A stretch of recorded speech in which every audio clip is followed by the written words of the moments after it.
In our world, Matthew Lillard reigns supreme, and we're wrapping our month that celebrates the chaos, the charm, and the chin-length hair of a 90s icon. This week, we're welcoming back our millennial bestie Simone for a bonus episode filled with Lillard deep cuts, fever dreams, and possibly a few questionable film choices.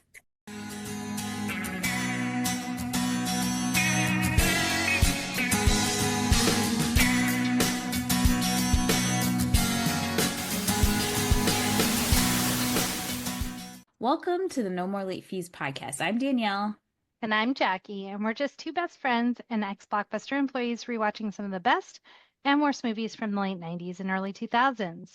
And in this bonus episode, we're welcoming back our pal Simone and talking all things Matthew Lillard as Lillard Mayhem Month continues. Hey, Simone. Welcome Hi. back. So happy to be ending the Lillard journey with y'all, especially with such a pivotal film that was a big part of my childhood.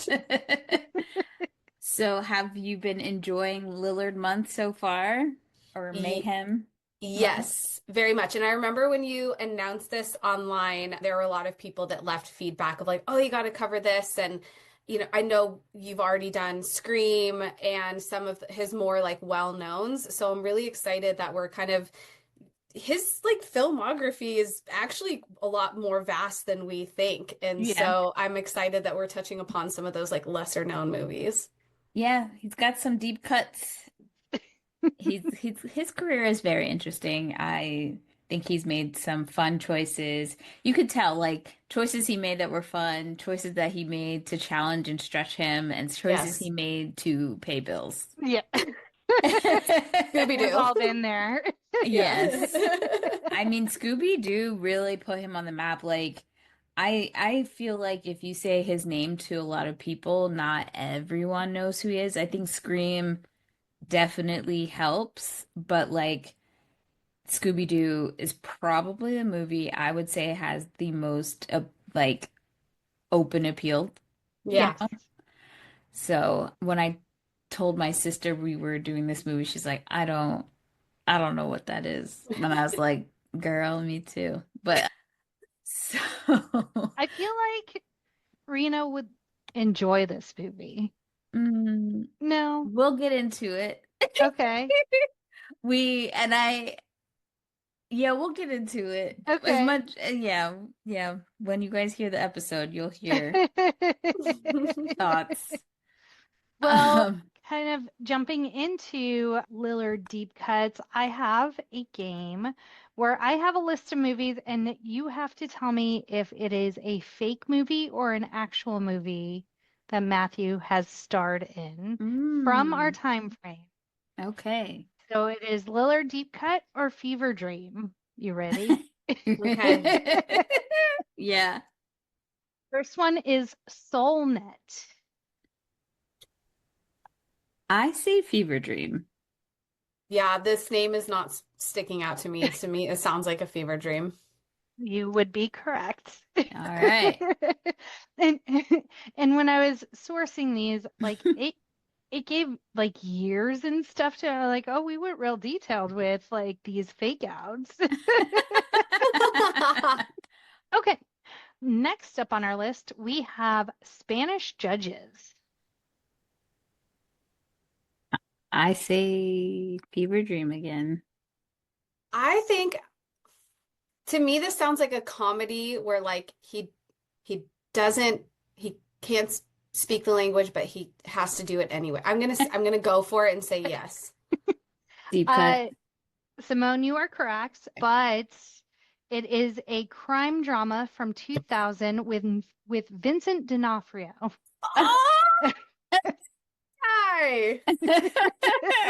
Never heard of this one. Maybe Color if I me saw the cover intrigued. box. Spanish Judges, writing that down. Yes. And crime drama, that sounds honestly like a comedy that they have to, I don't know, I'm thinking of like Old School or something like that. Yeah. That's funny. So next up, we have Dogwater Summer.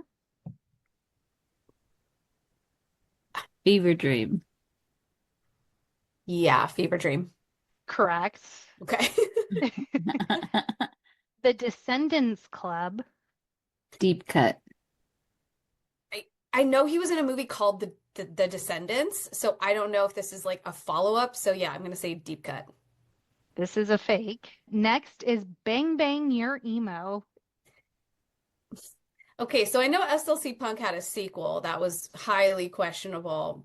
Bang Bang Your Emo also sounds too fake. I don't know. I'm gonna say fake. I'm gonna say Fever Dream. It is fake. Damn. Okay. A fever dream. Telling You. Yes. Deep cut. Deep cut. That is correct. It's from 1998, and it is an indie rom-com about brothers who work in a pizza shop. Okay. Hmm. Next, we have Static Burn. Fever Dream. Deep cut. It is fake. And the comment with it is, feels like a Lost Hacker sequel.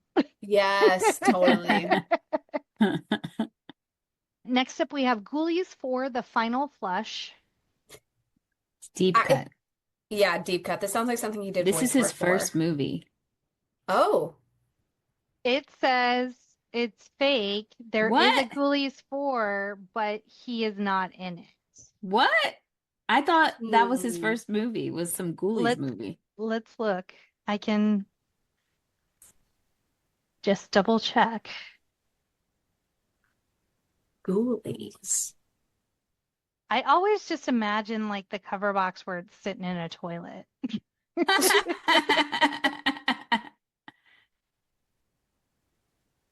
Okay, let's see. It says 1996. We got a ways to scroll.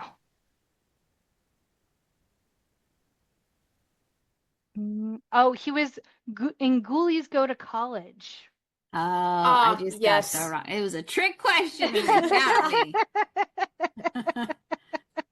I looked at this list and I was like, I know he was in Ghoulies. I just didn't know the rest of it. Damn. Damn. He wasn't in The Final Flush. Shoot. Next up, The Groomsmen.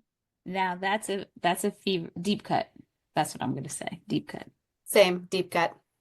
It is real from 2006, directed by Edward Burns, and Matthew plays the sensitive friend at a bro wedding. I don't know what that Is oh God, what's her name? Was that around the same time as Without a Paddle? I think it's earlier. Okay.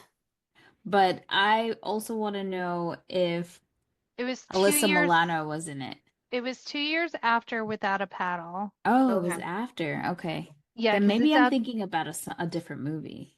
And this has Edward Burns, Matthew Lillard, Brittany Murphy, Heather Burns, John Leguizamo, Donald Logue, Jay Moore, Oh. Jessica Capshaw. So that's the second movie he did 2 movies with Brittany Murphy then, because she was in Summer Catch as well. Yep. Mm. Yeah. And then our last one is Hell's Playground. We'll say Fever Dream. Playground? Hell's Playground. Okay. I never heard of it. I'm gonna say Fever Dream too. Yep, it was a fake. Okay. So. That was real hard. That was, especially that Ghoulies one, man. Yeah, Trick well, that was question. a trick question. Sorry, y'all. Well, I have a question for all of us. Mhm. Which Lillard character would you most want to be your college roommate? Oof. Oh. Within Lillard's like entire genre or within our time period? I think you can go outside of that if you want. Yeah, I would agree. Funny enough, his name is Tim in this movie, as not the curved Tim, but Tim in Senseless. I think for some reason, the way that he looks in that movie is the hottest I think Matthew Lillard has ever looked. Okay. So I would want him to be my roommate because I'd sleep with him as my roommate. Roommate with benefits. Yes. My younger version of myself absolutely would have said Steve-O from SLC Punk, but my today version would probably be, I'm thinking of that like iconic dance scene from She's All That. Even though he's like such a dick in that movie, he like gives off manic pixie boy so Yeah. much Yes. that I think he would be fun as a roommate in that era. Yeah. I think I'm going serial killer from Hackers. Okay. Yes. Just, you can fix my computer and you'll make me laugh. So Yep. that's all I need. Well, we are going to put Simone back in the hot seat for her 3 employee picks this time around. So let's see what movie she'll stock on the shelves this time. Her previous picks include Silence of the Lambs, Moulin Rouge, Stand By Me, Titanic, Little Princess, and Sandlot. And you don't have to be constrained to Our time frame. our time frame. Oh, okay.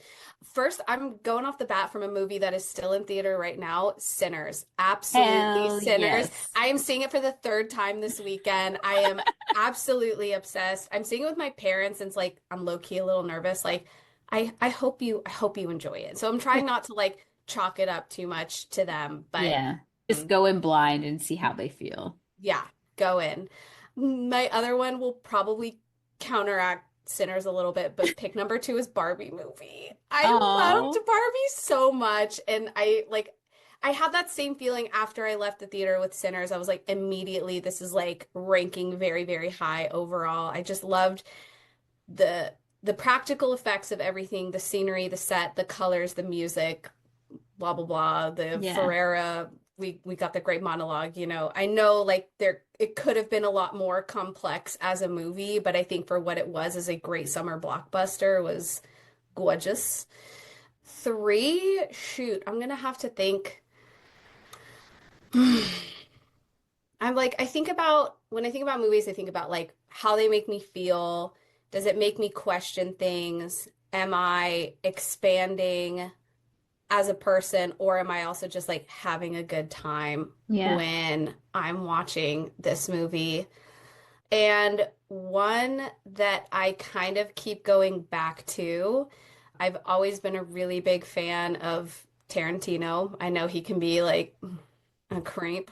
I know a majority of his movies, if not all of them, all the way up to Once Upon a Time, was released by the brothers. Yes. And so, but I recently just went back and watched Django this past weekend, Django Unchained. And I think that was because after watching video footage of the plantation burning down, I'm like, you know what? That's giving Django energy, and I want to go back and watch that. So I'm going to put that one back on the list. I also saw that one several times in the theaters and just really enjoyed it. Excellent choices. I love it. Well, if you have a favorite Lillard movie that you just want to shout out, hit us up at No More Late Fees on TikTok, Instagram, Twitter, Facebook, YouTube Threads, and Blue Sky. And join us next week as we kick off Pride Month with But I'm a Cheerleader.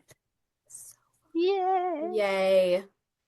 And sadly, this concludes Lillard Mayhem 2025. Who knows?